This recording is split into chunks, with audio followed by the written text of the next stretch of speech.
aytaylik may.mehnat.uz sayti. Bularda bitta harfini o'zgartirib sayt yasash mumkin. Ba'zilar yasagan. Ijtimoiy tarmoqlarga qo'yilgan 200-300 nafar fuqarolar ko'chada qolib ketdi degan faktlar asosli bo'lgan. Haqiqat bari yuzaga chiqadi vaqt o'tganidan keyin. Kompaniya va uni shartnomasi qancha muddatga, hamma narsa yozilib qo'yilgan bo'ladi va qanaqa muammo bo'lishidan qat'iy nazar bu narsa aytaylik, agar mijozda o'zi javobgar yoki aybdor bo'lmasa, demak bizni bo'ynimizda bo'ladi. Zarar qilmagan holatda, lekin mana 350 ta fuqarolarimiz viza o'tkazib olishiga olib kelgan. Yo'limizga to'siq bo'ladigan aslida o'zimiz bo'lyapmiz xolos. Shunaqa holatlar bo'lmaganida, balki bu yoqda shartnoma orqali rasmiy ishga ketayotganlar ish bilan ta'minlangan bo'lar edi yuqori maoshda. 100 ga yaqin fuqaroni mana shu viza deb ishontirgan. Aslida u viza emas. Aytaylik, misol uchun siz o'sha Koreya aeroportiga kirdingiz, qo'ndingiz, pasport kontrollardan o'tdingiz, bo'ldi endi kirdi bugun degan ma'noda bosiladigan pechat o'rniga qo'yilgan stiker. Mana shu stikerda demak viza degan va ulardan qanchadir miqdorda katta pul olgan Reyd bo'ladi. Boshqa davlatlarda reydga tushib qolsa, masalan, yaqinda yangilik chiqdi, Koreyada reyd bo'ldi. Shu nelegal hujjatsiz yurgan fuqarolarga katta shtraf qo'yishdi. Har bir yurgan oy uchun $2000 shtrafdan qo'yishdi. Yevropada ham shunaqa, faqat qattiqroq bo'lishi mumkin. Shtrafning o'rniga qamoq jazosi bo'lishi ham mumkin. Unda hech kim O'zbekiston elchixonasi ham yordam bera olmay qolishi ham mumkin. Assalomu alaykum hurmatli kuzatuvchilar. Bugungi podkastimizda maqsadimiz fuqarolarni qonuniy ishga yuborish va firibgarlarga aldanib qolmasliklarini oldini olish maqsadida tashkillashtirdik. Bugungi mehmonlarimiz Turon World kompaniyasining koordinatorlari Sarvarbek Qosimov va Xolmo'minov Umidjonlarni taklif qildik.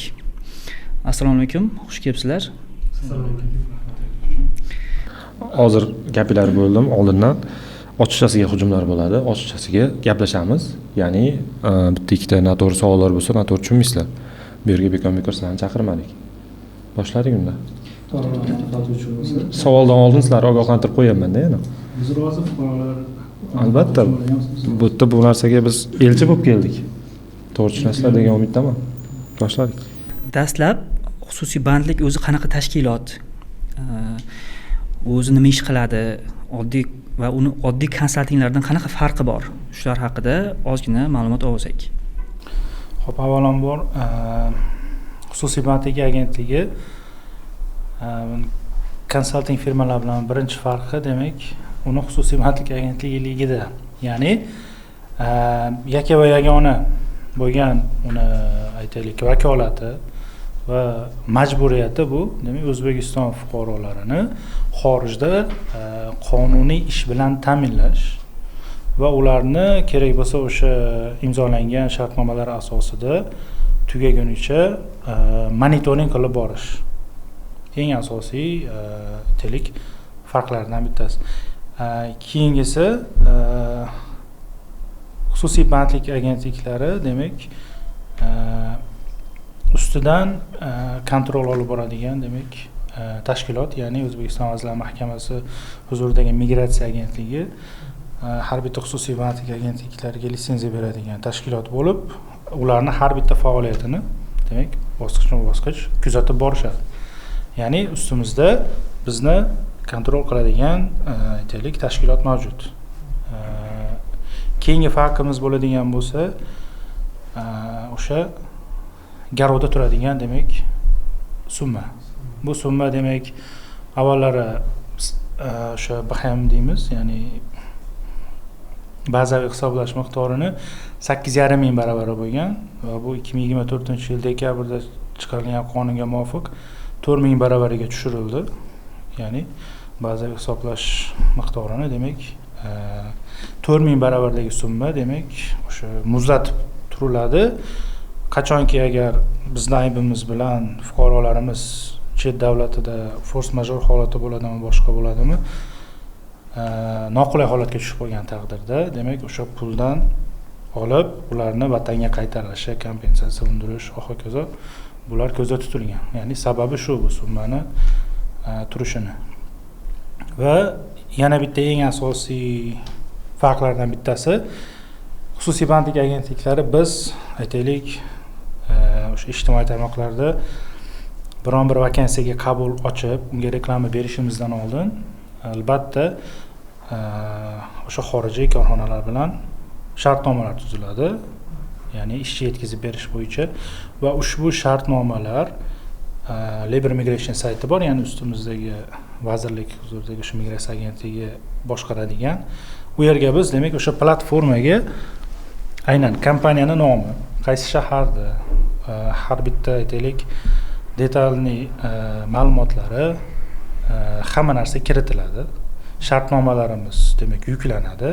Mana undan keyingina biz biron bir vakansiyani, ya'ni bo'sh ish o'rnini reklama qilishimiz mumkin va unga protsessni boshlashimiz mumkin.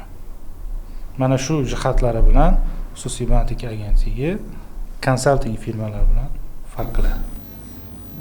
Tushunarli. Sarvar aka, Umidjon aka, qarang, internet tarmoqlarida, ijtimoiy tarmoqlarda ochib qarasangiz, ko'p haligilarda Yevropada chiroyli ishlab yurgan, chiroyli ko'chalarda yurgan ba'zi videolarga ko'zimiz tushadi. Undan mamnunmiz, lekin boshqa taraflarda kommentlarda achchiq haqiqatlar yana ko'zga tashlanib qoladi. Aldanib qoldik, ishonmang yoki bunday xabarlar yolg'on gapiryapti. Hozirgi xabarlarga, ya'ni mana shu xususiy bandlik agentliklariga chetga jo'natayotgan barcha xususiy bandlik agentliklariga qanday ishonsak bo'ladi? Ishonch bormi o'zi bularga? Xo'p, ular aldanib qolmasligi uchun biz ofisimizga ham ko'plab mijozlar keladi. Shu aldanib qoldik, bank orqali to'lov qildik. Ularni aytadigan gaplar asosan ular eshitmoqchi bo'lgan gapni aytishadi. Masalan, ishga ketmoqchi bo'lgan fuqaro tez va 100% ketishni xohlaydi va o'sha savolni berganida unga chiroyli qilib Telegram shu ijtimoiy tarmoq orqali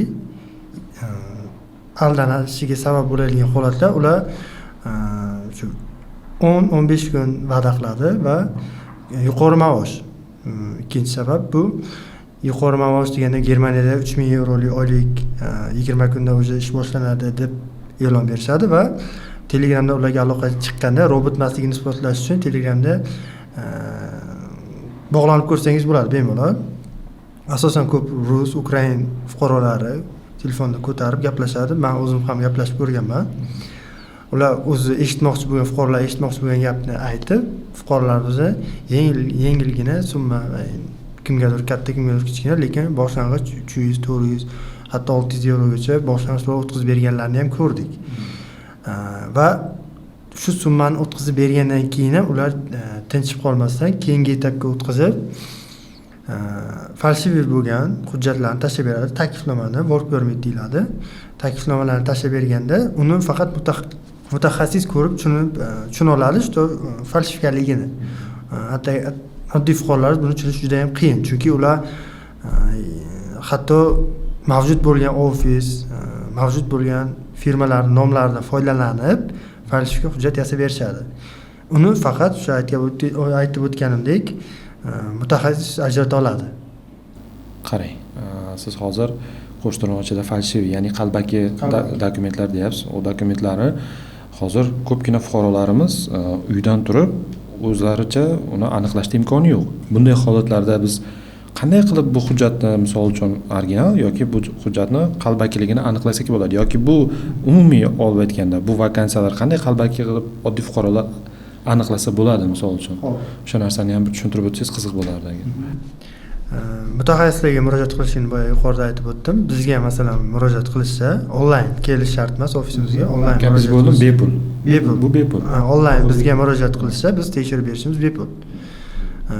Bu qo'ldan kelgancha fuqarolarimizga bo'lgan yordamimiz bo'ladi.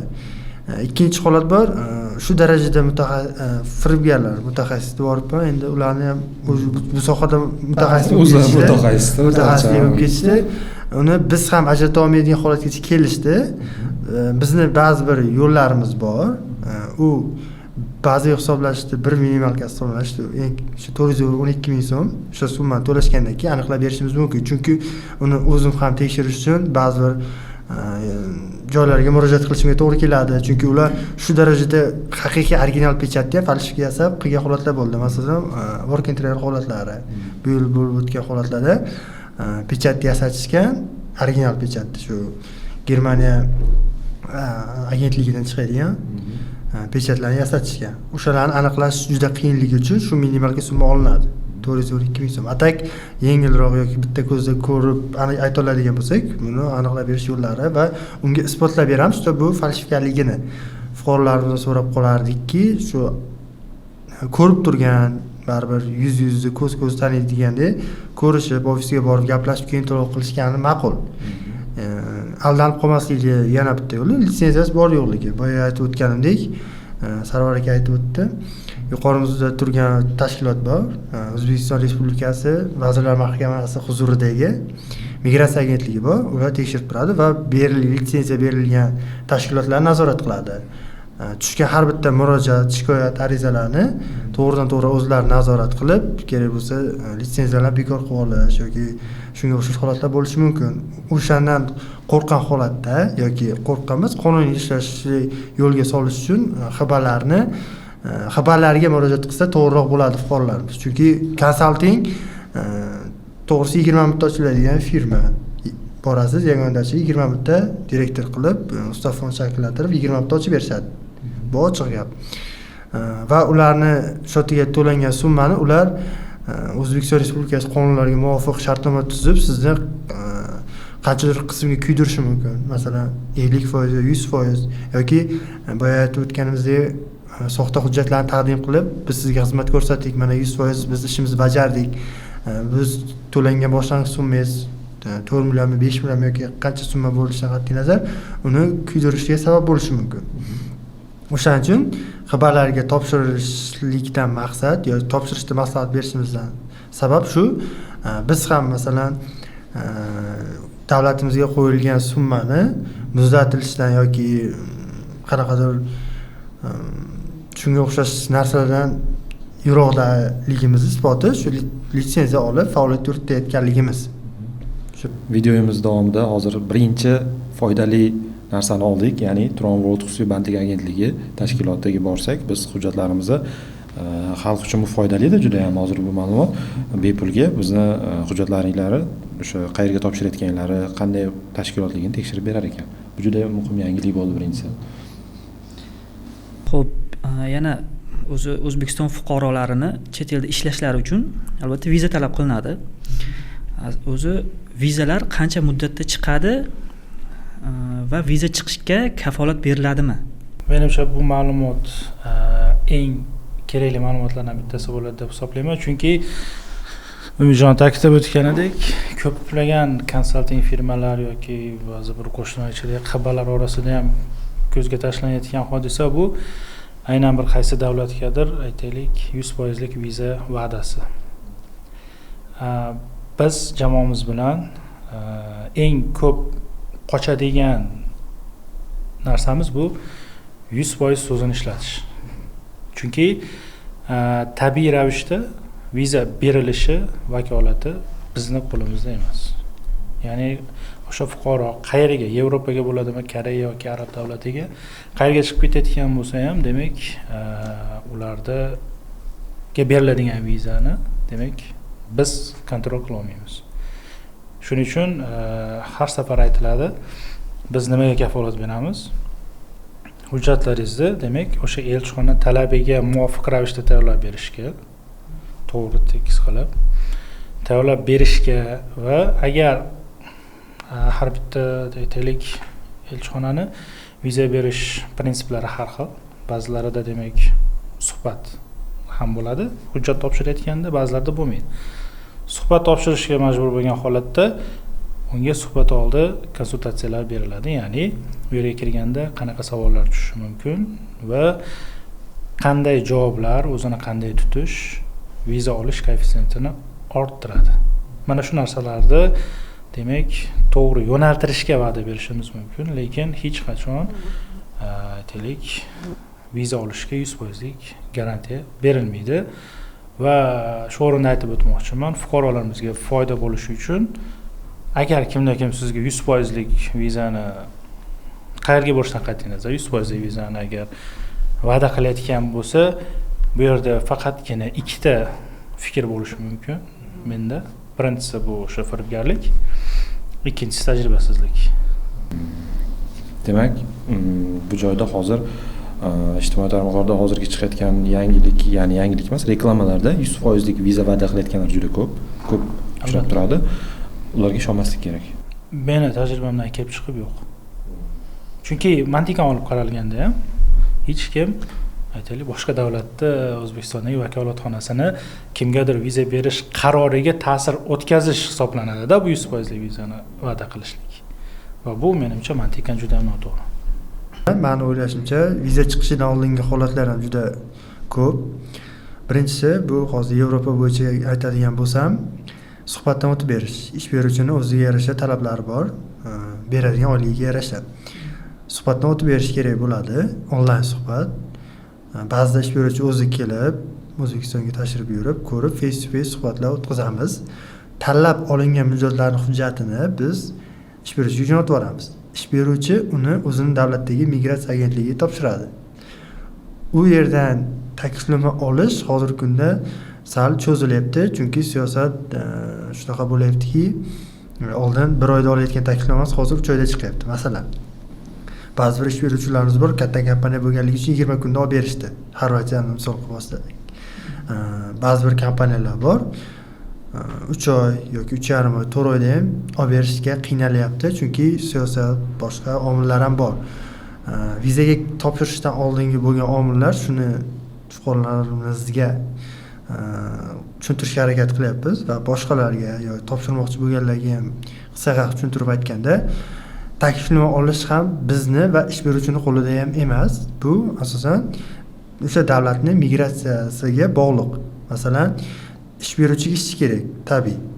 Ishchi kerak bo'lgandan keyin u masalan bizga murojaat qildi. Biz kerakli fuqarolarni, tajribali fuqarolarni yig'ib berdik, hujjatlarini oldik, hujjatlarni u topshirib yubordi.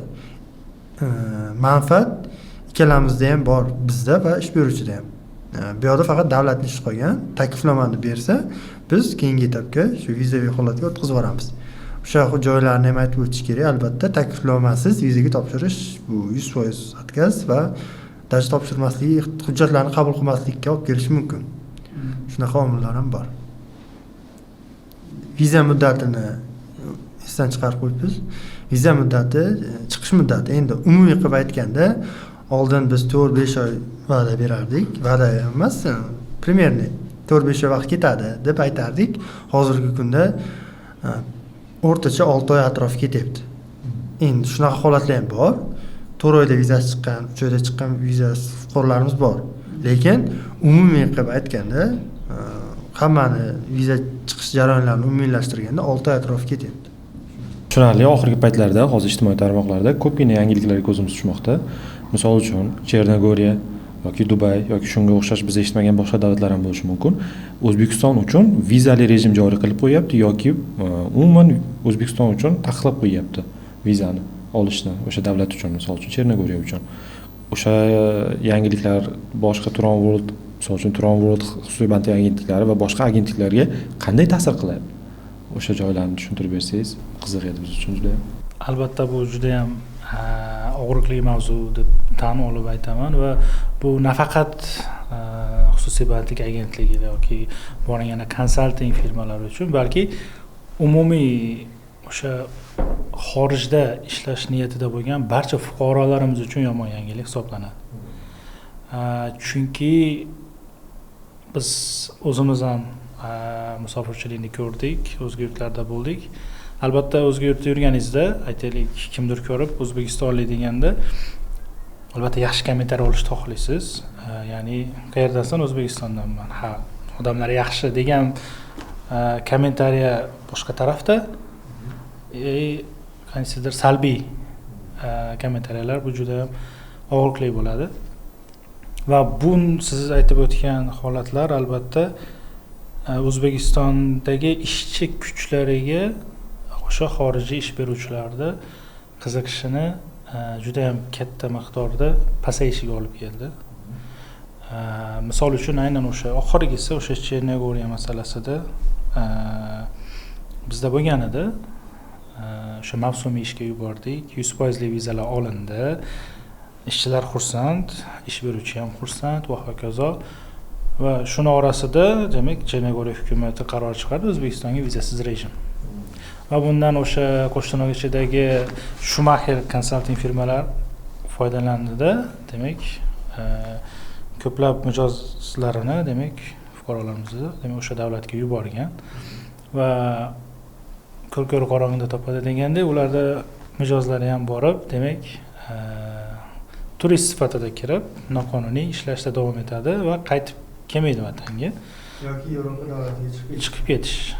Shuni orqasidan, demak, hattoki vizali rejim emas, umuman viza berish to'xtatildi va buni orqasidan bizda, demak, 200 kishilik kvotamiz bor edi Chernogoriyaga, keyingi partiya va o'sha o'z-o'zidan kuyib ketdi. Bunga asosiy sabab nimada? Nima uchun Rossiya bilan ishlamayapsizlar? Hop. Rossiya davlatiga fuqarolarni jo'natmaslikning asosiy sababi u yerdagi bo'ladigan holatlar, muammolar juda ham ko'p. Masalan, Yevropa bilan solishtiradigan bo'lsak, inson huquqlari degan narsa Yevropada birinchi o'rinda turadi va shuning uchun oyliklari sal pastroq bo'lsa ham boshida fuqarolarimiz Yevropani tanlashadi. Rossiyada bo'ladigan fuqarolarimizga muomala, oylik cho'zilishi yoki bermasligi umuman shunaqa holatlar ko'p bo'lganligi uchun biz bu narsaga aralashmay qo'yganmiz. Va bo'layotgan siyosat, ikki davlat o'rtasida Ukraina va Rossiya urushlaridagi O'zbekiston fuqarolarini olib ketib qolish holatlari yoki bo'lmasam Rossiyadagi ish beruvchi pasport olib qo'yib ishlatish holatliklari ko'p bo'lganligi uchun biz aralashmay qo'yganmiz va aralashmaganmiz ham. Va shu asosan menimcha shu sabablar.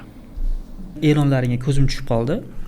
Rossiyaga chiqib kelgan fuqaro Yevropa davlatlarining ba'zi birlariga kira olmas ekan. Bunga asosiy sabab nimada? Sabablarini tushuntirib bersangiz. Xo'p, bu faqat Rossiyaga tegishli bo'lmagan. Butun dunyoda, masalan, O'zbekiston fuqarosi Koreya yoki Saudiya Arabistoni yoki boshqa davlatda 3 oydan ko'p bo'lgan bo'lsa va pechati zagran pasportida turgan bo'lsa, o'sha davlatni sudlanmaganlik qog'ozi kerak bo'ladi o'sha davlatdan. Ya'ni 3 oy davomida yurdi va u yerda hech qanday qonun buzmaganligi haqida ma'lumotnoma, sudlanmaganlik qog'oz. Va uni biz elchixonaga taqdim qilishimiz uchun apostil qilinishi kerak va u apostil o'sha davlatniki bo'lishi kerak. Bu juda ko'p bir xarajatlarga olib keladi va undan ko'ra biz u fuqaroni yoki pasportini o'zgartirishligiga, yangisiga almashtirishlikni yoki bo'lmasa qabul qilmasligimizni aytib o'tamiz.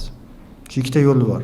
Yo zagran pasportni almashtirib yangi oladi yoki umuman bu vakansiyaga topshirmasdan boshqa davlatga topshirgani yaxshi. Chunki bu juda katta xarajatga olib keladi.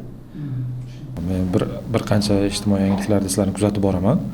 Ya'ni bu narsani analiz qilish uchun ham ko'p kuzataman.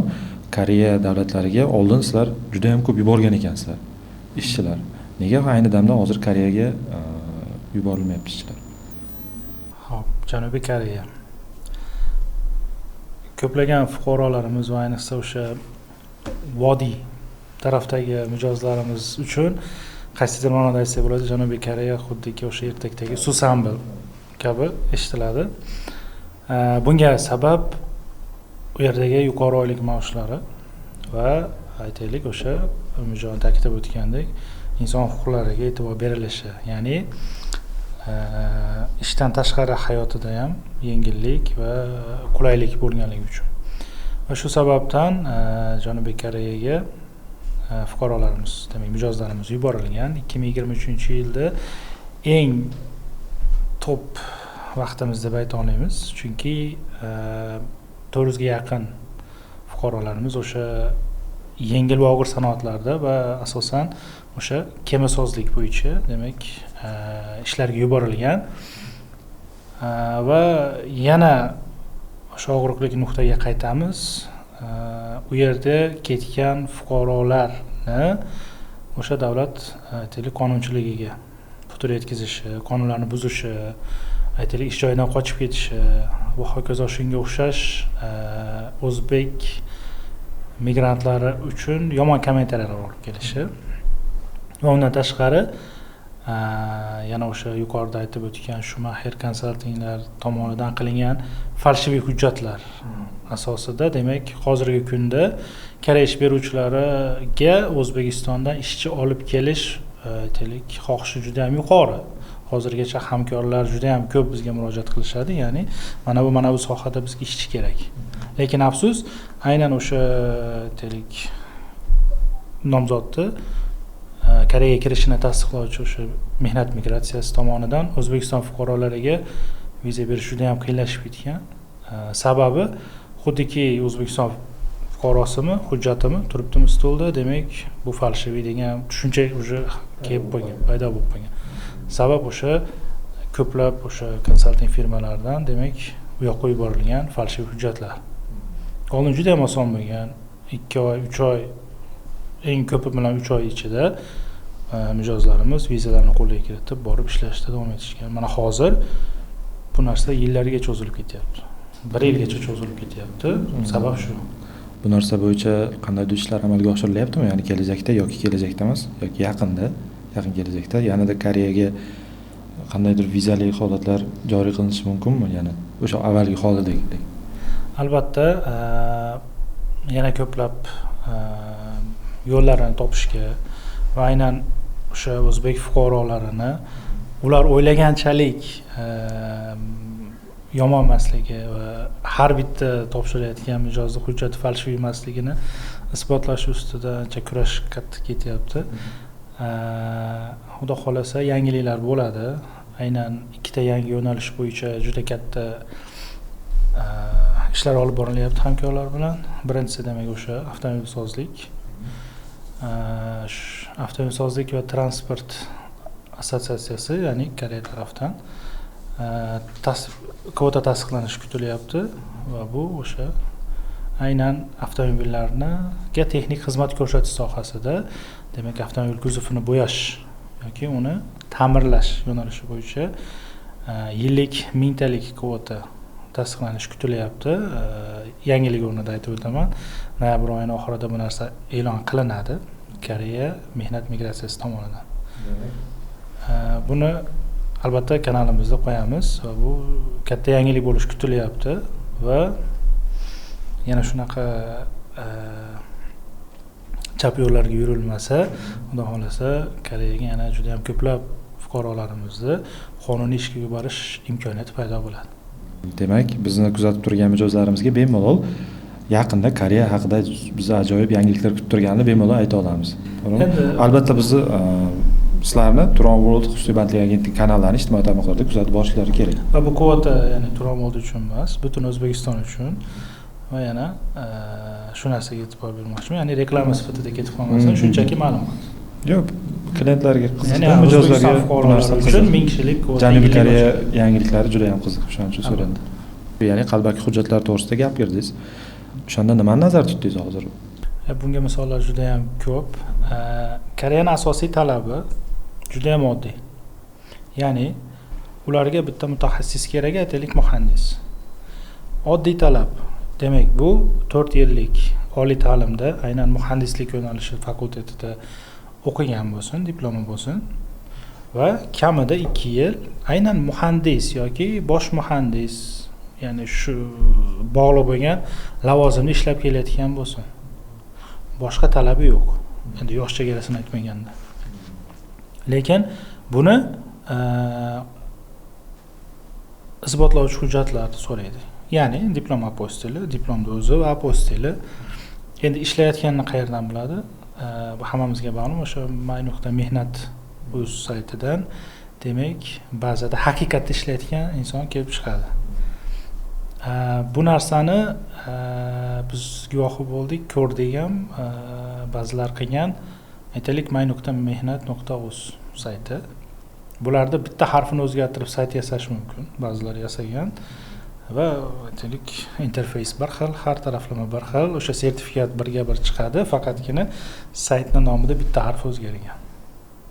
Ya'ni bu ham bitta aytaylik falshiv hujjatlar. Bundan tashqari fuqarolarimiz uchun bitta narsani aytib qo'ymoqchiman. Chunki aytib o'tganimdek vodiyda juda ham Koreyaga ketish bo'yicha qiziqish juda katta, yuqori. Shuning uchun foydali bir maslahat berib qo'ymoqchiman. Agar sizda bakalavr diplomingiz bo'lmasa, ya'ni oliy ta'limni bitirgan bo'lsangiz ham aytaylik, fizika, tarix, matematika sohalari bo'lsa, sizga Koreyaga aynan Y7 vizasi bo'yicha ketish imkoniyati yo'q. Agar kimdir va'da berayotgan bo'lsa degan ma'noda aytilyapti. Bundan tashqari viza nima, telex nima, shartnoma nima, bu narsalarni bilib olishlarini so'ragan bo'lardim. Chunki adashmasam yil boshida bo'ldi, bir tanishimiz bor edi, menga Telegramdan stiker bosilgan pasport rasmini tashladi. Viza opti jiyanim, ko'ring, tekshiring, haqiqiymi? Hammani xabari bo'lsa kerak, demak har bitta odam bitta davlatga kirganda pechat bosiladi. O'sha kirgan sanasi, ya'ni pasport kontroldan o'tgandan keyin pechat bosiladi. Bu narsa Koreyada stiker uriladi. Qo'ngan aeroportning nomi bilan, sanasi bilan stiker uradi. Ya'ni bularni aldagan shaxs, endi kimligini bilmayman, 100 ga yaqin fuqaroni mana shu viza deb ishontirgan. Aslida u viza emas. Aytaylik, misol uchun siz o'sha Koreya aeroportiga kirdingiz, qo'ndingiz, pasport kontrollaridan o'tdingiz, bo'ldi endi kirdi bugun degan ma'noda bosiladigan pechat o'rniga qo'yilgan stiker. Mana shu stikerda demak viza degan va ulardan qanchadir miqdorda katta pul olgan, bilet olishgan, hammasi aeroportga ertaga uchadigan bo'lgan. Men aytyapman, bu viza emas, bu shunaqa stiker. U aytyapti, bo'ldi, xo'p, jiyanini olib qolyapti va 2 kundan keyin menga telefon qilyapti. Siz aytgan narsa rost ekan, hammasi hozir aeroportda janjal qilyapti ekan. Aytaylik, aeroportda uchirmayapti pasport kontroli, даже Toshkentda. Shunga o'xshagan narsalarda fuqarolarimizni ozgina o'zini salohiyatini oshirishlarini va o'zlari bilmagan holatda unja aytib o'tganidek, shunaqa mutaxassislar bilan bog'lanishini, kimgadir pul berishdan uni shunaqa litsenziyasi bor bo'lgan xabarlarga murojaat qilishlarini iltimos qilardik va aytib o'tilgandek, bunaqa bir ko'rishda ajratsangiz bo'ladigan xatoliklar, falshiy hujjatlar albatta hech qanaqa haq evaziga emas, shunchaki bepul aytib berishimiz mumkin. Tushunarli. 2023-yilda Germaniyaga Work and Travel dasturiga talabalarni yuborgansizlar. Lekin talabalar ko'chada qolib ketgani, metro bekatlarida yotishgani haqida ommaviy axborot vositalarida juda keng muhokama qilindi. Sizlar tarafga ham juda ko'p negativlar tushdi. Bu holatga qanday izoh berasiz? O'zi asl sabab nimada bo'lgan shu holatda? Xo'p, 2023-yil 300 ga yaqin fuqaroga Work and Travel bo'yicha vizalarni olib berganmiz. Va shulardan 81 tasini 6-iyun kuni 2023-yil charter reys orqali Germaniyaga yuborganmiz. Albatta ish beruvchini maslahati bilan, ish beruvchi bilan maslahatlashgan holatda. Va 81 kishi yetib borgandan so'ng ish beruvchi bizga ham rasmiy xat jo'natgan. 2023-yil Germaniyaga krizisni yil deb e'lon qilindi yoki shunga o'xshash bir xat bor, uni men sizlarga tashlab beraman, uni chiqarib o'sha xatni ko'rsatasizlar, xalq o'zi uchun ko'rishligi uchun. Va u yerda bo'ladigan masalani biz tezda hal qilish uchun boshliqlarimiz viza olgan edi, ikkitasi. Yetib borishdi, bittasi даже charter reysda birga uchib ketgan edi, bittasi. Masalani hal qilish uchun tezda o'zimiz yotoqxona tashkillashtirildi, yotoqxonaga biz pullarni to'lab berdik va boshqa vakansiya ishlarni topishga harakat qildik va topdik ham. Ba'zi birlar o'zlari topishdi, ba'zi birlarga biz topib berdik. Va shu 81 fuqarodan 3 donasi qaytib keldi. Qaytib kelaman degan shart qo'ydi. Biz avia chiptalarni xarid qildik va tezda ularni oilasiga qaytarib olib kelib berdik. 3 tasi. Qolgan har bitta fuqaro ish bilan ta'minlanib, Yevropada bemalol yurib, ish bilan ta'minlangan holatda aylanib, daromad qilib qaytib keldi. Endi tarqalib ketgan videoga keladigan bo'lsak, 8 nafar fuqaro shahar ichida, masalan, o'zimiz Toshkent misolida aytsak, Alisher Navoiy metrodan Chilonzorga bormoqchi. пересадка qiladi va metroga o'xshagan joyga tushadi. Ular yoshligiga borib provokatsion video olishgan va bular o'zlari ham tan olishadi uni. Provokatsion video chiqarib ijtimoiy tarmoqlarga qo'yib yuborishgan. 8 nafar fuqaro o'zlari masalan ijtimoiy tarmoq yuritishgan. Biz uni nazorat ham qilganmiz va tegishli organlarga ko'rsatganmiz ham. Bizga taqdim qilayotgan ma'lumot ikki xil bo'lgan deb o'zlari ham tan olishgan. Organ xodimlari masalan. U yotib videoga olib berishligiga sabab shu menimcha yoshligi sabab bo'lgan.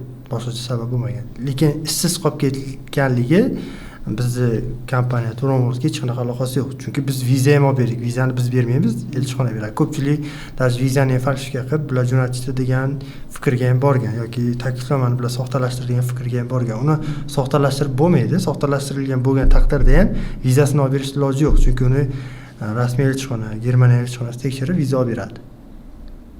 Shu sababli biz hozirda litsenziya bilan faoliyat yuritib kelyapmiz hozirgacha. O'sha paytda ham hech kim bizni kompaniyaga masalan qanaqadir zarar yoki kimdir sudlanib taqiq yoki litsenziya to'xtatilishi yoki bekor qilishgacha bo'lgan holat bo'lmadi. Agar bu haqiqat bo'lganida, haqiqatdan ham shu ijtimoiy tarmoqlarga qo'yilgan 200-300 nafar fuqarolar ko'chada qolib ketdi degan faktlar asosli bo'lganida.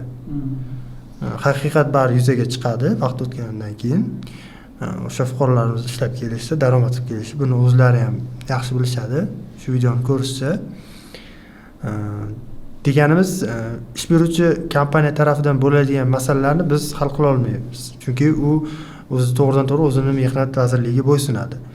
Xo'p, biz yordam so'raladigan bitta yagona taklif qilingan qaytib kelish aviabiletlarni qoplab berish shartidan 3 dona odam rozi bo'lgan.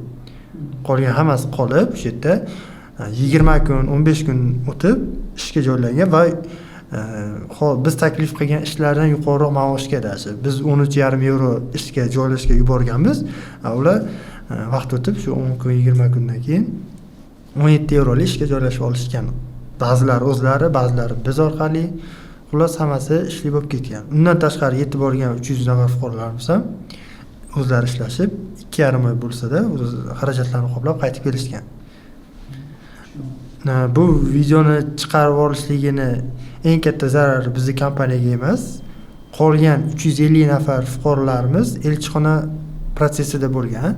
Chunki ular ham taklifnomasini olishgan o'sha firmadan, keyingi etapga o'tib, o'sha vizasini chiqish jarayonida bo'lgan holatda shu video tarqalganligi sababli elchixona ularga отказ bergan. 350 ta fuqarolarimiz shu working trial qisqa qilib aytganda shu ularning yo'lini to'sib qo'yishganda shu video chiqarilganligi sababli hali nimani oxiriga yetmasdan nima sababdanligini bilmasdan turib shu videoni chiqarib boshqalarga zarar yetkazib qo'yishgan o'zi bilmagan holatda. Biz kompaniya masalan zarar qilmagan u holatda, lekin mana 350 ta fuqarolarimiz viza отказ olishiga olib kelgan. Shunaqa holatlar bo'lgan. Davlatimiz ham yaxshi biladi.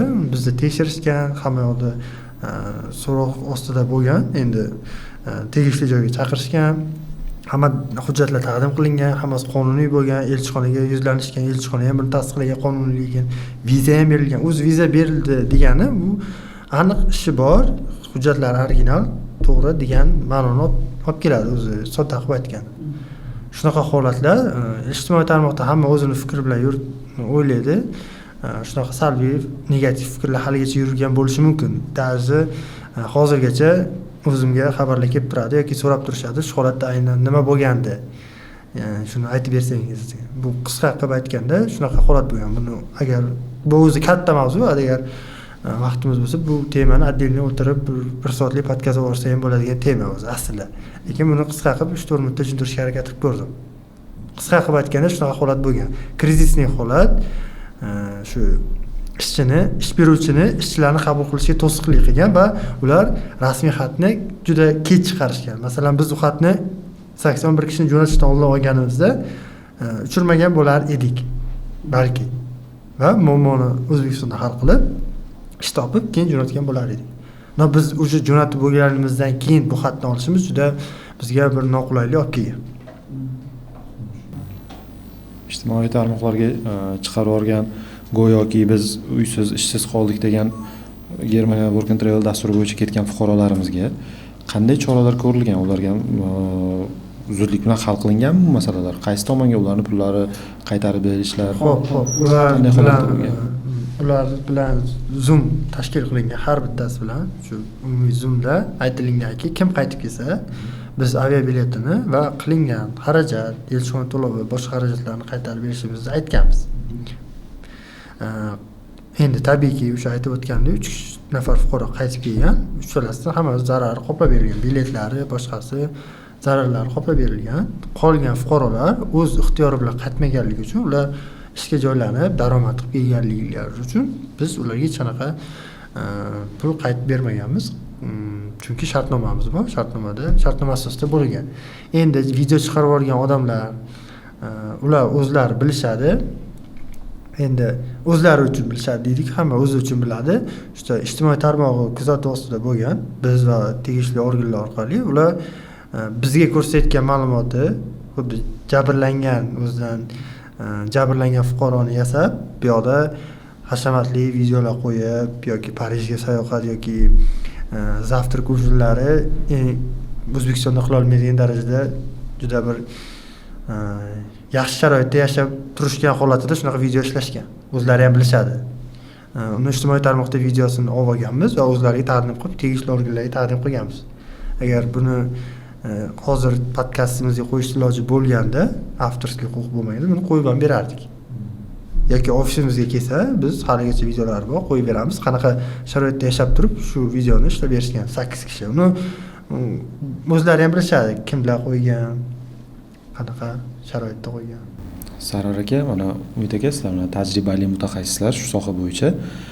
Ijtimoiy tarmoqlarda sizib yurgan hozirgi bir ikkita yangiliklarni o'qib qoldim. Bu savolni bermasdan iloji yo'q. Hozir elchixonaga kirayotgan vaqtda yoki elchixonaga hujjat yig'ilayotgan vaqtda mijozni ijtimoiy tarmog'iga qaratiladigan e'tibor degan savolni bermoqchi edim. Shu savol rostmi? Haqiqatga qanchalik darajada to'g'ri keladi? Ya'ni Instagram sahifalari, Telegram sahifalarida ularni holatlari kuzatilar ekan. Mani fikrimcha, Amerikadan tashqari boshqa davlat elchixonasi uni tekshirib o'tirishga fizически vaqti yo'q. Chunki juda ko'p viza обработка qilish kerak, ya'ni ko'rib chiqish kerak va kvota sonini to'ldirish kerak o'z navbatida. Va Yevropada bu talab yo'q. Agar turistik viza haqida bu ma'lumot bo'ladigan bo'lsa, ko'plab davlatlar turist bo'lganligi uchun rasmiy video isbotlab so'rashi mumkin. Xuddi Amerika kabi. Ishga jo'natadigan menimcha firmalarda bu narsa bilan duch kelmasligi aniq. Hali bizda bunaqa narsaga duch kelmadik. Bunday holat duch kelmadi. Yo'q, bu faqat turistik vizalar bo'yicha mana. Yaxshi bo'ldi, aniqlik kiritdik. Ya'ni o'zimiz ham ko'p kuzatamiz. Instagram, Telegramlarda Kanada, Norvegiya yoki Avstraliya kabi davlatlarda juda katta oyliklar va'da qilinadi. Bu qanchalik haqiqatga to'g'ri keladi va u davlatlarga ham biz mijozlar kelsa jo'nata olamizmi? Yoki qanaqadir yangiliklar bormi shu davlatlar to'g'risida? Hozir bu juda ham qiziq, chunki u davlatlarda maosh juda ham baland hisoblanadi. Albatta, birinchi navbatda o'sha Kanada, Avstraliya, Norvegiya oylik maoshi yuqorilik jihatidan albatta juda ham yuqori o'rinlarda turishadi, aytaylik. Dastlabki o'rinlarda turadi desak xato bo'lmasa kerak. Va bularga ketish imkoniyatini ham biz nolga tenglay olmaymiz. Faqat o'zlarini o'sha oylikka yarasha, o'sha sharoitga yarasha talablari bor. O'sha talablarga mos keluvchi nomzodlar bo'lsa, misol uchun Kanada misolida olib qaraydigan bo'lsak, bir nechta programmalar bor. Va ularning o'zining talablari bor va o'sha talablarga yarasha o'sha nomzoddagi aytaylik mos keluvchi hujjatlar va hokazo mana bular ball beradi. Aytaylik uning o'sha образование darajasi, ish stajlari, biladigan tillari va hokazo shunga o'xshash talablari bor. O'sha talablar asosida ballar yig'iladi va o'sha ball ma'lum bir miqdorga yetganida o'sha aytaylik o'sha programmalarga qatnashishi, o'sha programmalar orqali yuza olish imkoniyati ham yo'q emas. Endi faqatgina bu programmalar bizni vakolatimizdan 100% to'g'ri keladigan emas, ya'ni aynan ish topib o'sha ishga yuborish masalasi bo'lmaganligi uchun bizda hozircha yo'q. Lekin aytaylik, imkonsiz narsa emas, lekin Norvegiya adashmasam, Norvegiyada bizda taqiq bor. Vaqt Umidjonda ko'proq ma'lumot bor. Norvegiya masalasi 2024-yil bir ochilib qoldi va hamma joyda reklama ketdi. Shu Norvegiya ish vakansiyasi yaxshigina oylik. Biz ham bunga kirishdik va shartnomalar orqali fuqarolarimizni ishga jo'natmoq niyatida fuqarolarni yig'dik va talabga shu mos keladiganlarni saralab olganimizgacha Xorazmdan bir konsalting bizdan boya Sarvar aka aytib o'tgandek ilgarilab ketib, o'zi soxta hujjat qilib, uni elchixonagacha taqdim qilib bo'lgan ekan. Biz hali taklifnomani olish jarayonidaligimizda va tabiiyki soxta hujjatlarni o'zbek fuqarolaridan qabul qilib olgan o'zimizda elchixonasi yo'q. Shu qo'shni davlatlarimizda bor. O'sha yerga taqdim qilingandan so'ng отказ berib va O'zbekistonni yana qora ro'yxatga tushirib qo'yishga sabab bo'ldi. Buni ko'pchilik eshitmadi yoki ko'zdan tushirib qo'ygan bo'lishi mumkin, lekin bir bizni yo'limizga to'siq bo'ladigan aslida o'zimiz bo'lyapmiz xolos. Shunaqa holatlar bo'lmaganida, balki bu yoqda shartnoma orqali rasmiy ishga ketayotganlar ish bilan ta'minlangan bo'lar edi yuqori maoshda. Shunaqa holatlar. Va Kanadaga keladigan bo'lsak yoki Avstraliya, talablari juda qiyin va massiv odam bo'lishi juda kam. Olsa ham 2 ta yo 3 ta fuqaroni juda bir qiyin etaplardan bo'lgan proses ularni kutadi. Xarajat tabiiyki bizga emas, o'ziga xarajat qiladi. Uni topshirgan odam yoki harakat qilgan odam o'zi biladi. Va oxirida viza berish jarayoni ham 50-50 emas. Даже 50-50 bo'lganda ham ko'pchilik topshirib ko'rib harakat qilar edi. Lekin shu vizaga topshirish jarayoni ham juda bir qiyin bo'lganligi uchun ko'pchilik bu yerga ketish niyatida emas. Niyatida imkonsiz. Imkonsiz. Tushunarli. Hozir xarajat haqida gapirib qoldingiz. O'zi umuman chet davlatga ishga borishda fuqarodan qanaqa xarajatlar ketadi? Nima uchun ketadi u xarajatlar? Xarajatlar xuddi davlatga ketish bo'lgan protsess kabi hamma davlat har xil xarajat. Masalan, Koreya yoki Yevropa yoki arab davlatlari xarajatlari bir-biriga juda to'g'ri kelmaydi. Buni asosiy sabablaridan biri xarajatlari ish beruvchiga work permit olish uchun va O'zbekistonda bo'ladigan xarajatlar, elchixona to'lovi, sug'urta, aviabilet, pochta xizmatlari va boshqa bo'lgan xarajatlar hamma davlatning o'zini individual hisoblanadi. Shuning uchun umumiy tushuncha yo'q xarajatlarda. Shundan kelib chiqib xarajat topiladi. Masalan, Koreyada boshqacharoq xarajat, Yevropada boshqacha xarajat yoki arab davlatlarida umuman boshqa xarajat.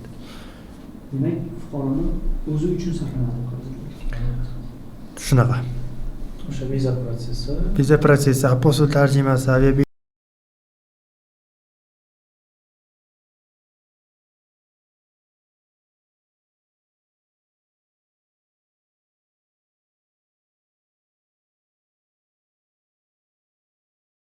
Xususiy bandlik agentliklari ijtimoiy tarmoqlarni kuzataman. Ularda vakansiyalar ham xilma-xilligi deyarli bir xil. Ya'ni ustachilik, hunarmandchilik, quruvchilik, mana shunaqa sohalar. Ya'ni biz kabi odamlar ham yaxshigina vakansiyalar bo'lsa, biz ham ko'rish niyatida. Ya'ni masalan, IT sohasida deylikmi yoki bo'lmasam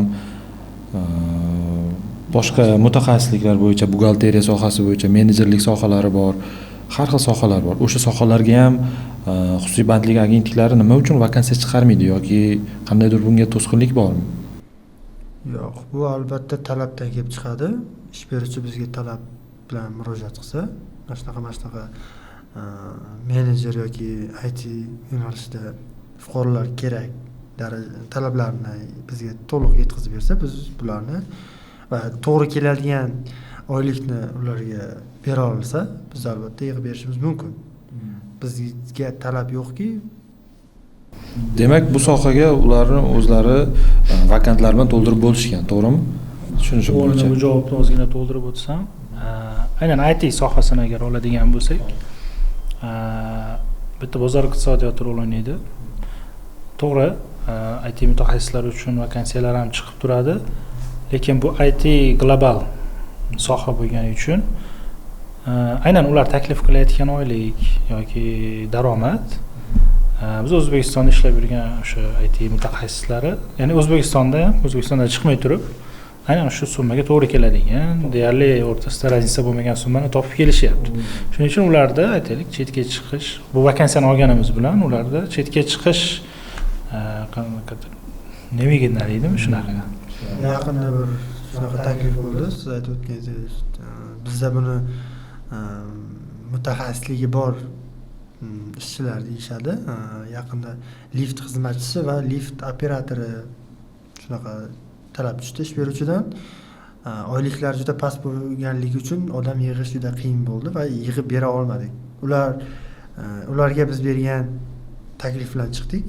Mana shunaqa oylikka rozi bo'lishar ekan, eng kami 2000 yevro bo'lsa, borishga bular rozi ekan desak, ish beruvchi buni qabul qila olmadi. Ular berayotgan oylikni O'zbekistonda ham topayotganligi uchun ular rad etdi bu narsani. Tushunishim bo'yicha sizlarga juda ham ko'p vakansiyalar bo'yicha murojaatlar bo'ladi. Lekin sizlar bizni O'zbekiston Respublikasi o'sha ijtimoiy xalqini ijtimoiy ahvoliga qarab turib vakansiyalar chiqarasizlar. To'g'ri tushunishim. Albatta oyligi past bo'lsa, demak buni qabul qilmaysizlar. Juda ko'p shunaqa vakansiyalar menimcha ko'p uchraydi. Albatta, chunki haqiqatdan ham agar siz biz taklif qilayotgan oylikni O'zbekistonda topayotgan bo'lsangiz, oila davrasida qolishni afzal ko'rasiz albatta. Shuning uchun bundan foyda yo'q. Tushunarli. Ko'pchilik aytadi, agentlikning xizmati faqat samolyotga chiqquncha deyishadi. Bu qanchalik rost gap? Buni men haqiqatdan juda ham yiroq gap deb hisoblayman. Chunki boshida ham aytib o'tdik, birinchi savolingizga javob berilayotganda konsalting bilan xususiy bandlik agentligi orasidagi farqlarni sanab o'tganimda, bulardan bittasi, demak bizni o'sha biz yuborayotgan, biz olib bergan shartnoma muddati qadar, demak monitoring bu odatda 1 yil bo'ladi. Monitoring qilib borish. Ya'ni o'sha mijozimiz oyliklarni o'z vaqtida olyaptimi? Mehnat qoidalariga yarasha aytaylik muomala qilinyaptimi unga? Hech qanday huquqlari buzilmayaptimi? Yoki aksi. Ya'ni biz yuborgan nomzod u yerdagi qonun qoidalarga amal qilyaptimi? Qochib ketmayaptimi? Boshqa ishga o'z vaqtida qatnashyaptimi? Mana shu narsalarni monitoring qilib borish ham bizni taklif qilayotgan xizmatlarimizdan bittasi, ham bizning majburiyatlarimizdan bittasi. Va bundan tashqari o'sha har bitta viza olib, demak uchirib yuborilishidan oldin har bitta mijozimizni aytaylik o'sha danilari o'sha saytga kiritiladi. Ya'ni bu o'sha ustimizdagi yuqori tashkilot tomonidan nazorat qilinadi. Ya'ni kim chiqib ketyapti, qayerga, qanaqa shartnoma, qaysi kompaniya va uni shartnomasi qancha muddatga, hamma narsa yozilib qo'yilgan bo'ladi va qanaqa muammo bo'lishidan qat'iy nazar u narsa aytaylik, agar mijozda o'zi javobgar yoki aybdor bo'lmasa, demak bizni bo'ynimizda bo'ladi. Aytaylik endi u o'sha davlat qonun qoidasini buzib qamoqqa olinsa yoki ish beruvchi bilan ziddiyatga borib o'zini aybi bilan qochib ketsa, boshqa bo'lib, shuni orqasidan deport bo'lib qaytib kelish yoki va hokazo qanaqa muammoga uchrasa, unda u fuqaroni o'zi aybdor bo'ladi va yaqinda chiqqan qonunga ko'ra demak xorijga chiqish pasportidan mahrum bo'lib 2 yilgacha demak O'zbekistondan tashqariga chiqa olmay qolishi ham mumkin. Ya'ni albatta hamma narsa o'sha sabablarga ko'ra. Yaqinda bo'lgan holat, savolingiz emas. 4 nafar fuqaro Bolgariya davlatidan vizalarni olishdi. 4 tadan ko'p aslida ularning gruppasida, lekin 4 nafar fuqaromizdan bo'lgan holat shu savolingizga to'g'ri kelar ekan. vizani olgandan so'ng ish beruvchi kompaniya ularni biroz muddat chaqirmay turdi. Masalan, 10 kun kutishdi. Chaqirmayapti, ulardan hech qanaqa yangilik yo'q. Va biz 3 nafar fuqaromiz chaqirilgan kuniga viza, masalan, 28-kunga chaqirilyapti, 28-kunga bilet olindi. Ish beruvchi bilan gaplashilib, maqsad qilingan holatda hammasi bo'layotgan holat edi 3 nafar fuqaro bilan. Xo'p, 3 nafar fuqaromiz 28-kuni uchidan 1 soat oldin ish beruvchi kelmay turishni so'radi va keyinchalik sabablarini tushuntirib beramiz deb murojaat bilan chiqdi va 3 nafar fuqaromiz uchmadi va tabiiy ravishda ular kompensatsiya puli, bilet xarajatlarini qoplab berdi va uzr shaklida shu kompensatsiyalarni to'lab berib 3 nafar fuqaroga boshqa ish topishligini tavsiya qilishdi. Endi bu holatda biz masalan fuqaro tarafidan qarasak biz aybdormiz, biz tarafdan qarasangiz ish beruvchi taraf aybdor, ish beruvchi kompensatsiya pulini to'lab berdi uzrni so'ragan shaklda. Fuqaroga tushuntirgunimizcha ozgina ziddiyat masalan muammo kattalashishi mumkin edi va fuqarolar tushungan holatda boshqa ish vakansiyasiga jo'natib ketishdi. Buni aytishimning sabab 4-fuqaromizga tegishli. 4-fuqaromiz nima qilgan? Bizdan javobni kutayotgan holatida biz masalan mana kuni uchishga ruxsat bo'ldi, biletni oling va bemalol mana shu kunga borsangiz bo'ladi degan gapni kutishni o'rniga o'z boshimchalik bilan bilet olib uchib ketgan. Va tabiiyki, u yoqda Bolgariya migratsiyasiga kirishdida so'roq, savol-javob bo'lgan. Qayerga kelyapsan? Kim oldiga? Qaysi ish beruvchini oldiga? Ish beruvchisini ko'rsatgan, ish beruvchisining shartnomasini bergan. Migratsiyadan telefon bo'lganda ish beruvchi bularni men kutmayapman yoki уже отказ qilib yuborganman degan javobni bergandan so'ng fuqaromizni qaytarib deport qilib, qaytarib o'ziga jo'natib yuborishdi. Demoqchi bo'lganim, fuqarolar biz bilan maslahat qilmasdan o'zboshimchalik qilgan har bitta qadami juda bir katta sabablarga olib keladi. Juda bir katta, chunki fuqaromiz vizasini olguncha bizning kompaniya ancha mehnat qildi va vaqt ketdi, 6-7 oydasi masalan o'rtacha. Va bitta xatti harakati bilan shu hammasi kuyib ketishiga sabab bo'ldi. Hozirda fuqaro masalan hech qayerga murojaat qilgani bilan ham biz shikoyat ariza qilgani bilan qonunan u nohaq, chunki o'zboshimchalik bilan ish qildi va qolgan 3 nafar fuqaromizga o'xshab sabr qilib ozgina kutib turganda boshqa ish bilan ta'minlanib hozirda Yevropaning davlatida ishlab yurgan bo'lar edi. Demoqchi bo'lganim, qolgan fuqarolarimiz ham o'zboshimchalik qilmasliklarini, har bitta tushunmagan savolni mayda savol bo'ladimi bizning tilda, endi kichkina savol, mayda savol deyiladi. Shunaqa savollarni ham mutaxassis shu aniqlashtirib ketgani ma'qul. Buni hech uyaladigan, xijolat bo'ladigan joyi yo'q. Chunki bu sohada bilmagan odam so'rash kerak, shunda hammaga manfaatli bo'ladi. Tushunarli. Hozir mavzuga mos bitta savol tug'ilib qoldi. Masalan, mijoz chet davlatga ishlayapti. Chet davlatga ketib o'sha yerda ishlayapti-da, lekin o'sha ishidan qoniqmayapti yoki oyligi kam bo'lishi mumkin. U boshqa ishga qonuniy tarzda o'ta oladimi? Xo'p, bu o'zi ancha 95% odam menimcha bu savolni kutgan bo'lishi ham mumkin, chunki biz o'zimizga ham ko'plab murojaatlar bo'ladi. Bu qonunan mumkin emas, chunki o'rtada shartnoma turibdi. Bu yerdan olib ketgan vizasini olib bergan o'sha ish beruvchi kompaniyani shartnomasi. Va u o'sha shartnomadagi oylikka rozi bo'lgan. Albatta ko'tarilishi bilan, masalan 3 oy, 4 oy испытательный срокdan keyin oylik ko'tariladi. Uni o'zlari ham bilishadi va bu aytib o'tilingan shartnomada ham. Deylik 1000 yevro yoki 1,5 yevrolik ishga ketdi. Qanaqadir tanishi boshqa davlat, Yevropaning boshqa davlatida 2000 yevro topayapman deb uni chaqirmoqchi. O'sha yerga o'tib ketmoqchi. Bu qonunan mumkin emas va deport bo'lish ehtimollari bor, olib kelishi mumkin va u O'zbekistonga bo'lgan yana boya aytib o'tganimizdek yuqorida obro'yiga juda katta putur yetkazadi va viza kvotalarini o'zbek fuqarolariga juda kamaytirib boradi. Yiliga masalan 5000 ta beradigan Yevropa davlati keyingi yil 3000 ta yoki 2000 ta yoki umuman 1000 taga tushirib qo'yishi ham mumkin. Shunaqa holatlar. fuqarolarimizdan so'rab qolardikki, shartnomani buzmagan holatda 6 oy yoki 1 yilga tuzilgan 1 yil ishlab berib, ID kartasini olib, ish beruvchiga tushuntirgan holatda oylikni ko'tarsa ko'tarib berishligini yoki ko'tara olmayman deb vaziyatni tushuntirgandan keyin shartnomani oxirgi muddatlari qoladi. Masalan, 1 yillik shartnomani oxiriga kelyapti, boshqa ishga o'tib ketishiga hech kim qarshilik qilmaydi. Masalan, Polsha boyaga aytib o'tganimizdek, Polsha yoki boshqa davlatda uni ish beruvchi chaqirayotgan bo'lsa, o'tib ketishga hech kim qarshilik qila olmaydi. Chunki u shartnomasi tugayapti, u o'zini ishini bajarib bo'ldi. Yoki 6 oylik shartnomasi bo'lsa yoki 3 oylik bo'lsa, o'sha shartnomasini ishlab tugatib, uni cho'zdirmasdan boshqa fuqaroga, boshqa ish beruvchiga o'tib ketsa, unga hech qanaqa to'sqinlik yo'q.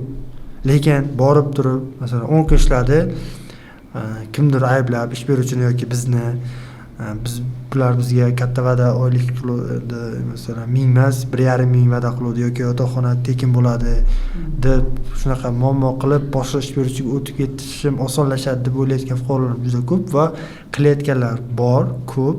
Ular juda katta bir xatoga yo'l qo'yishyapti, chunki boshqa o'zbek fuqarolarini Yevropaga ketishini to'siq bo'lib qolyapti, sabab bo'lib qolyapti. Shuning uchun fuqarolarimiz o'tib ketganlar juda ko'p. Ularni даже ko'pchiligi nelegal ishlashadi. Uni o'zlari ham masalan ko'pchilik bilishadi. Nelegal holatda ishlasam ham oylik beryapti ish beruvchi degan gaplar ham bor. Chunki nelegal ishlasa nalog to'lamaydi va ish beruvchi o'zini davlat qonunini buzgan holatda bunga oylik to'laydi. Shunaqa holatlar bo'lganki, reyd bo'ladi. Boshqa davlatlarda reydga tushib qolsa, masalan, yaqinda yangilik chiqdi, Koreyada reyd bo'ldi.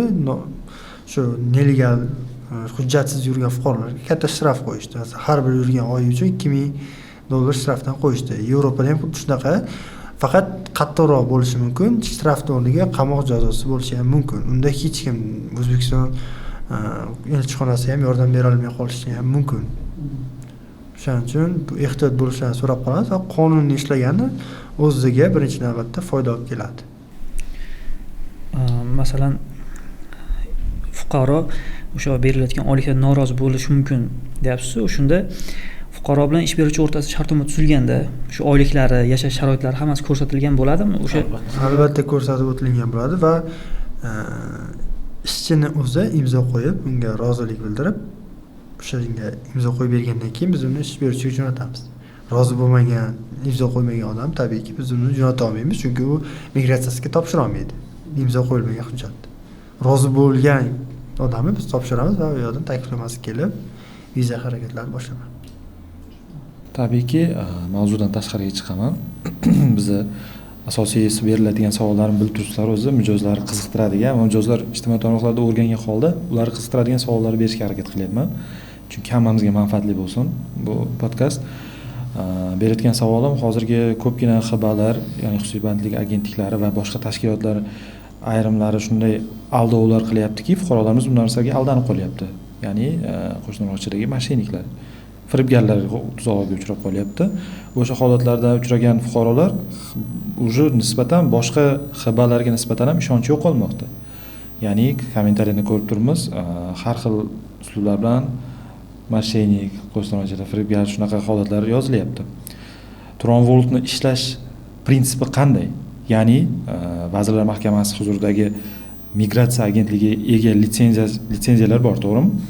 Litsenziyasi bo'la turib, sizlarni ochiqlik, shaffoflik prinsipida ishlaysizlarmi? Qanday prinsiplarda ishlaysizlar bu holatlarda? Xo'p. Bunday holatlarga qanday qaraysizlar degan savolga murojaatlamoqchi edim. Albatta, o'zi fakt sifatida aytishim mumkin. Odatda bizga eng kamida 2 ta shaxs yoki bir tashkilotga aldanib, pulini yo'qotib, nafaqat pulini, ishonchini yo'qotib bo'lgan insonlar murojaat qilishadi. Ya'ni bizga uni ongi fresh holatda emas, o'sha negativ fikrda bo'lganlar aloqaga chiqishadi, ya'ni murojaat bilan qilishadi. Va yana bitta narsani aytib o'tmoqchiman. Albatta 5 qo'l barobar emas.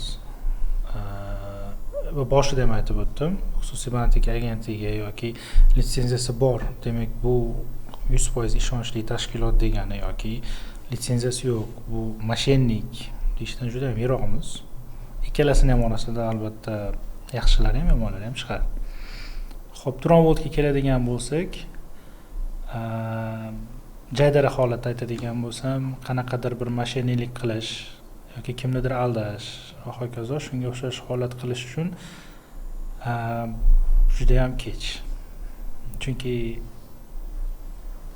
o'sha xususiy bandlik agentliklari reyestrida qaralsa ham eng avval ochilgan, eng avval berilgan litsenziyalar qatorida turamiz. Ya'ni 5 yil bo'ldi, 6-yilga qarab ketyapti. Va bu muddat ichida 2020-yil. Aha. Va mana shu o'tgan 5 yil ichida ozmi ko'pmi yutuqlarga erishildi. Ancha-muncha nomi chiqdi. Aytaylik, aynan shu sohada yurgan yoki ketishga qiziqishi bo'lgan har bitta fuqaro deyarli Turonvold haqida ozgina nomini bo'lsa ham biladi. Yaxshimi yomonmi nomi bor boshqa, ya'ni reputatsiya deb qo'yamiz. Mana shu 5 yil ichida erishilgan reputatsiya bor va kimnidir aldab yo nima deydi, noto'g'ri qadam bosish uchun arzimaydi. Bizda bu demak orqada qolgan 5 yillik umrimiz, mehnatimiz, bular kimnidir aldab pulini olishga arzimaydi. Ya'ni shunaqa niyat bo'lsa ham, imkoniyat chiqib bo'lsa ham yoki va hokazo deylik, aslida bu narsa maqsad qilib ochilmagan bu firma. Va shuning uchun har bitta harakatimizda qonunga bo'ysunishga, maksimal darajada aytaylik, qonunan ishlashlikka, fuqarolarga yengillik yaratishga, o'sha xorij davlatlarida O'zbekiston fuqarolari yoki ishchi kuchi deymizmi, migrantlari deymizmi, ularning ongida bu yaxshi variant sifatida ko'rsatishga harakat qilamiz. Qarang Sarvar aka, hozir bergan savolimdan sal yiroqlashib ketdik. Men o'zi kelishdan avval bitta fuqarolar ortida turaman deb o'zim va'da berganman. Sizlarga bor haqiqatni olib chiqaman bu yoqda va'da berganman. O'z podkastimizdan maqsad ham shu. Lekin siz menga ochiq javob bermadingiz hozir. Ya'ni sizlarda shaffoflik tizimi qanday ishlaydi? Ya'ni fuqarolar o'zini haqida ma'lumotni qanday ola oladi? O'zini qaysi etapda ketyapti, nima yo'nalishda, uni ish o'xshayaptimi, o'xshamayaptimi? Mana shu yo'nalish ochiqlik, shaffoflik prinsipida ishlaydimi Turonvold xiba? Hozir boshqa xibalarni qo'yib turaylik, chunki Turonvold xususiy bandlik agentligi haqida gap ketyapti bu yerda. Shuning uchun shu savolga aniq javob kerak menga hozir. Mijoz o'zini holati haqida xohlagan vaqtiga ma'lumot ola oladimi, yo'qmi? Xohlagan vaqtida ma'lumot ola oladimi, yo'qmi? Xo'p, bu narsaga yana bu savol ham o'sha boshqa savollarga qo'shib aniq bir javob berishga qiyin bo'lgan savol bo'ladi. Chunki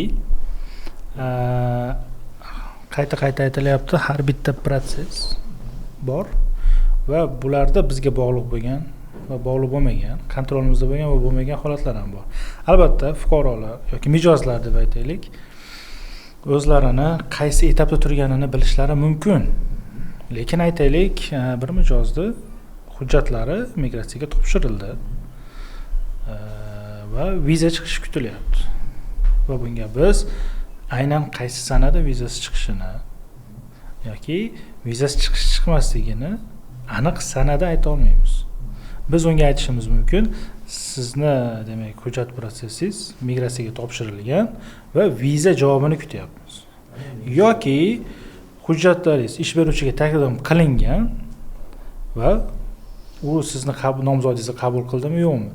Shuni kutyapmiz. Yoki qabul qilindi ham deylik, ya'ni Umidjon aytgandek, o'sha davlatda mehnat migratsiyasi tomonidan work permit tasdiqlanishi kerak. Ish berilgan, ya'ni ishlash uchun ruxsat deylik, maxsus taklifnoma. Ya'ni o'sha ishga taklifnoma deymizmi yoki ishga ruxsatnoma deymizmi, shunaqa.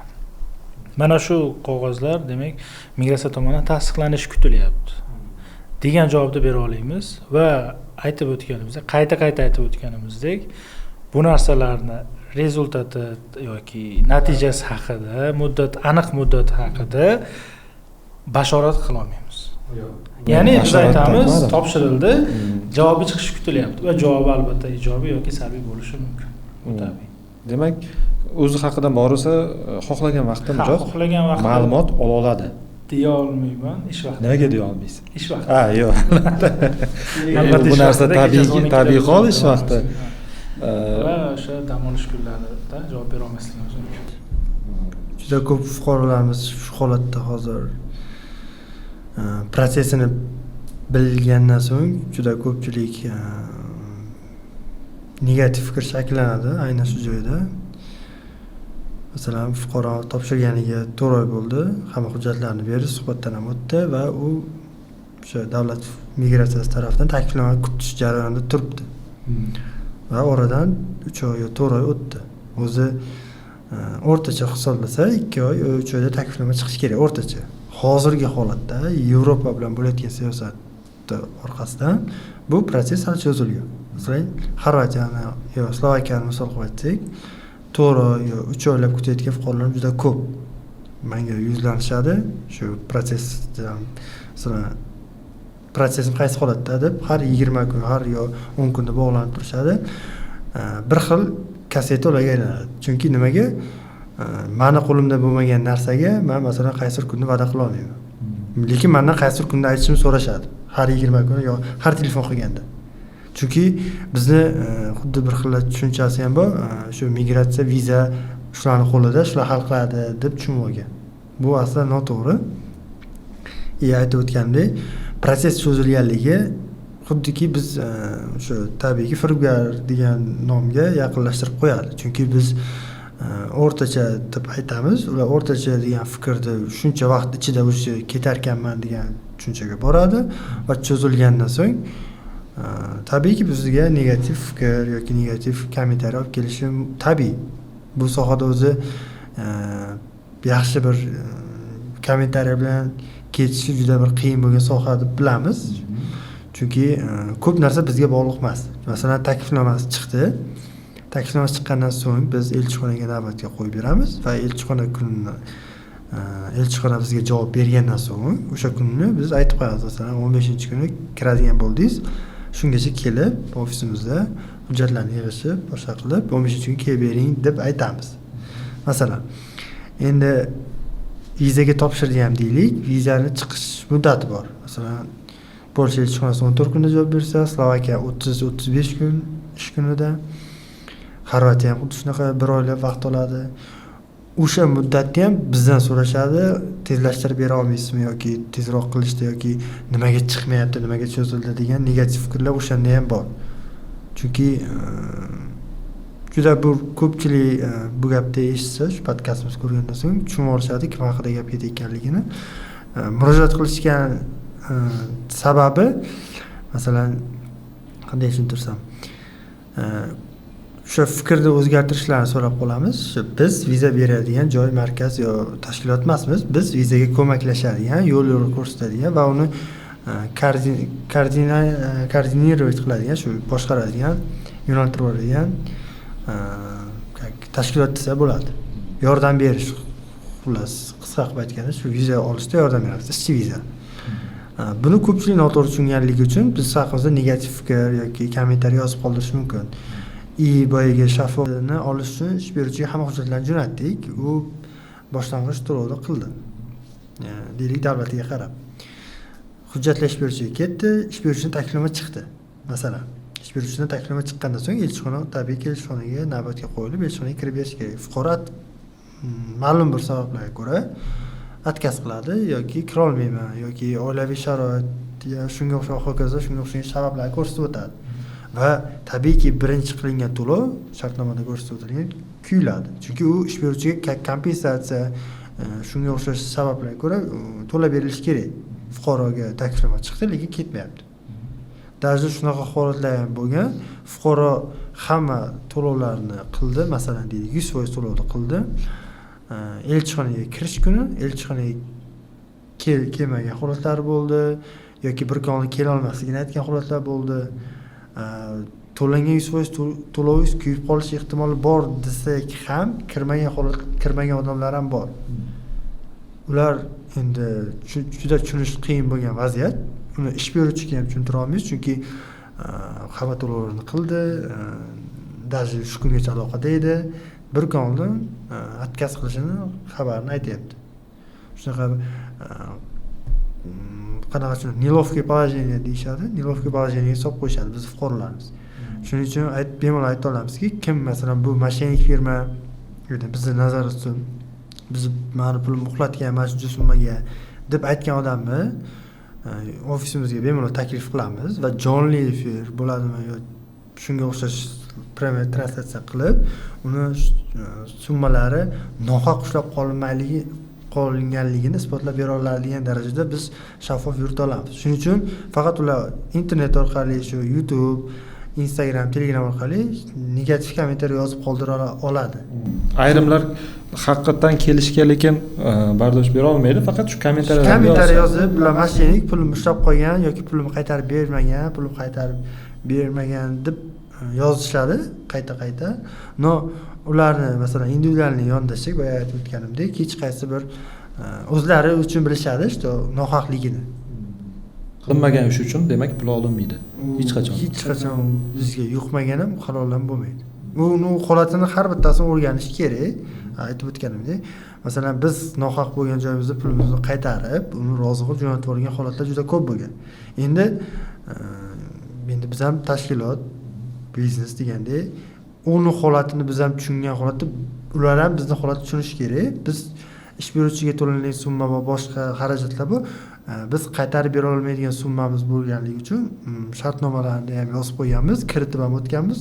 Endi qonunga muvofiq uni qaytarib bera olmasligimizni tushuntirib, keyin o'zi tushuntirilganidan keyin negativ kommentariy paydo bo'lgan. U o'ylaydiki, boraman, bo'ldi, qaytarib olaman pulimni. Ish hal bo'ldimi, hal bo'lmadimi, unga qizig'i yo'q. Faqat bir xil klientlar masalan aytib o'tsak, shunaqa fikrlar yozib qoldiradi negativ. O'shalar menimcha shunaqa negativ olib keladi har doim. Shu kommentariy yuzasidan bitta qiziq holat aytib o'taman. Yaqinda bo'ldi. O'zim ishtirokimda. Ism familiyasi aytilmaydi? Yo'q, albatta. Shaxslar siri saqlanadi. Bir xodimamiz aytayapti, mana bu kommentariyani o'qing. Endi bu yerda bizda mashinadan olib, nima desa degan, 4-5 qatorlik misra bor. Yozilgan yo'q. Buni endi aniqlashtiramiz. No, xullas qo'yilgan. Qo'yilyapti. O'sha fuqaro bilan bog'lanildi, o'zidan qilindi, raqamlar olindi. O'zim gaplashdim shaxsan. Aytayapti. Sizlar hammanglar mashinasizlar. Xo'p, ism familiyangizni ayting, men ba'zamni ko'ray. Ya'ni siz bilan nima holat bo'lgan? Ya'ni joy aytgan qaysida bitta keysga to'g'ri keladimi yoki haqiqatan biz nohaqmizmi? Ya'ni fikrini bilmoqchiman va holatga real yondashmoqchiman. U aytayaptiki, yo'q, men senga o'xshagan 2-3 ta firma bilan shartnoma qildim, mana uncha pulim qolib ketdi. Demak, siz bizni mijoz emassiz, ya'ni biz bilan shartnoma qilmang. Yo'q, u bizni ofisimizga kelmagan, biror marta biz bilan bog'lanmagan. Lekin ungacha o'sha uni miyasida xiba yoki konsalting o'sha hammasi mashina degan fikr uyg'onmaganda, ya'ni bizni postimizga tagiga kirib, aytaylik, kommentariy yozilyapti. Va bu aynan o'zim bilan bo'lgan voqea. Bu narsani bemalol ayta olaman. Bunga hech qancha bo'lmadi. Bunaqa holatlar ham bo'lib turadi. Keyingi savolimizga o'tsam, yana bir hammani qiziqtirgan yana bir savol.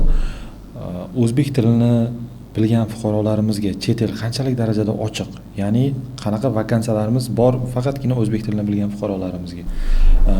Yoki chet elga ketish uchun oddiy qanday tillarni o'rganish kerak? Endi bu fuqarolarning o'zini borishni xohlayotgan davlatiga qarab albatta, o'sha davlat tili yoki o'sha davlatda keng tarqalgan til hisoblanadi bu.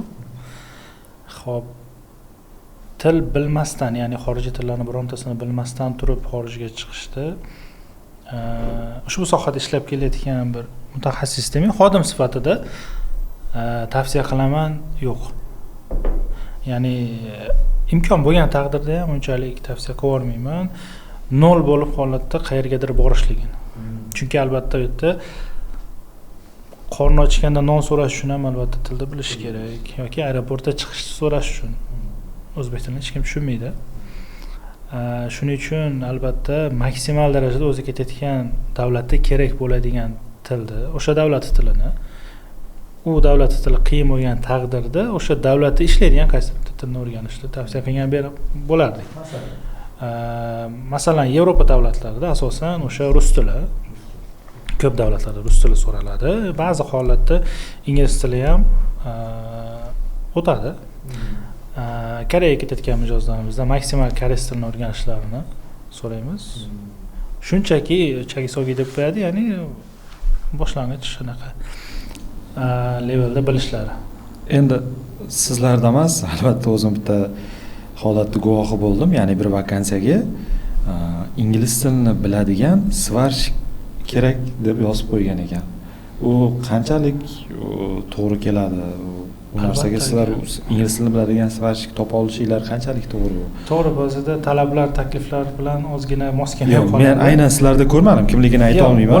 Bo'ladi. O'sha narsa sizlarda ham bo'ladimi shunaqa holatlar? Bo'ladi bunaqa. To'g'ri kelmay qolgan holatlar. Bo'ladi albatta. Davlatidan kelib chiqib.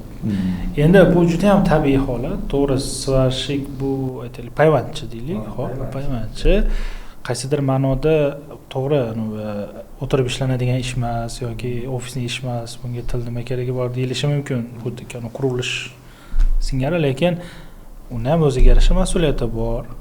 U qayerda nimani kesish kerak, qayerda nimani payvandlash kerak, qancha darajada o'lchamlari va hokazo. Bu narsalarni albatta ish beruvchiga tushuntirish kerak, bu tabiiy. Va u tushunishi kerakda, aynan uni boshliqlari buyurganidek qilib chiqarib berish uchun albatta u buyruqni tushunish kerak.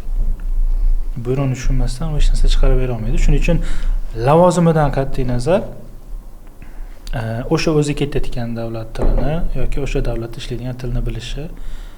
Endi juda ham istisnoli holatlarda bo'lishi mumkin. O'sha davlat tili emas va bitta til u davlatda unchalik rivojlanmagan ham deylik, lekin aynan u ketayotgan kompaniyadagi unga boshliq bo'ladigan, unga buyruq beradigan xodimlar biladigan tilni so'rab qolishi ham mumkin.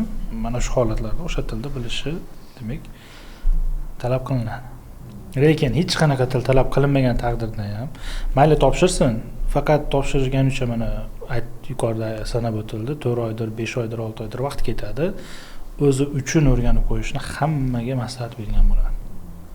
Chunki endi qo'pol chiqadimi, hazil chiqadimi bilmadim, o'sha babishka pomogите bo'lmaslik uchun albatta o'zini tilini bilib qo'yish kerak. Tushunarli. U holatlar o'zi shunday vakansiyalarimiz ham bormi o'zbek tilini bilgan fuqarolar uchun chet elda? Hozir bizda ko'p berilayotgan savollarimizdan birida. Hozirda endi Janubiy Koreyada shunaqa edi, lekin ular ham hozir o'zgartirishga eng kamida topik bir darajada, sertifikat bo'lmagan taqdirda ham muloqot darajada koreys tilini bilishni talab qilishyapti. Yoki sizlarning xususiy bandlik agentligingizda mana shu tilni o'rgatadigan qandaydir bir joylar bormi yoki o'rgatib jo'nata olasizlarmi? Sizlarga kelsa bu masalaning yechimi bormi demoqchiman. Yo'q, bu bizni kontrolimizdan tashqaridagi narsa. O'zlari o'rganish kerak bo'lgan narsa. Chunki bu qanaqadir bir hujjat tarjimasi yoki bu unaqa narsa emas, ya'ni tayyorlash mumkin bo'lgan. Bu insonni bitta tilda o'rganish haqida gap ketyapti. Qanaqadir o'quv markazi protsessi bo'ladi. Ya bizga murojaat yoki taklif bilan chiqsa, ko'rib chiqishadi boshliqlar. Koreys tili yoki rus tilini o'rgatadigan o'quv markazlari bo'lsa, taklif bilan chiqsa. Eng so'nggi savolimiz bor. Chet elga ishga bormoqchi bo'lganlarga qanaqa tavsiya va maslahat bera olasizlar? Turonga kelsin. Bundan yiroqmiz albatta. Xo'p, Turonga kelishidan yiroqmisiz? yo'q. Podkastimizni reklamaga aylantirishimiz. Xo'p, albatta sanab o'tiladigan maslahatlarimiz va shu o'rinda qiladigan iltimoslarimiz ham bor fuqarolarimizga.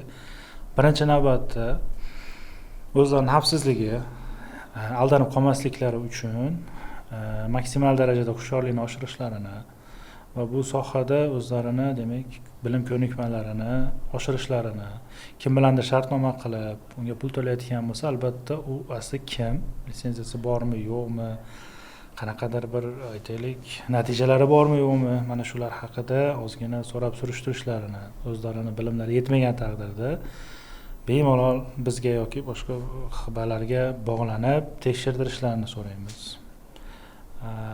Va hujjat topshirib ketayotganlardan albatta yana bir narsani iltimos qilamiz. Avval o'zingiz o'ylanib, qarorni qilib, keyin topshirishlarini so'raymiz. Ya'ni juda ko'p holatlarda bo'ladi, aytaylik, taklifnomalar keladi va uzr men bora olmaydigan bo'lib qoldim.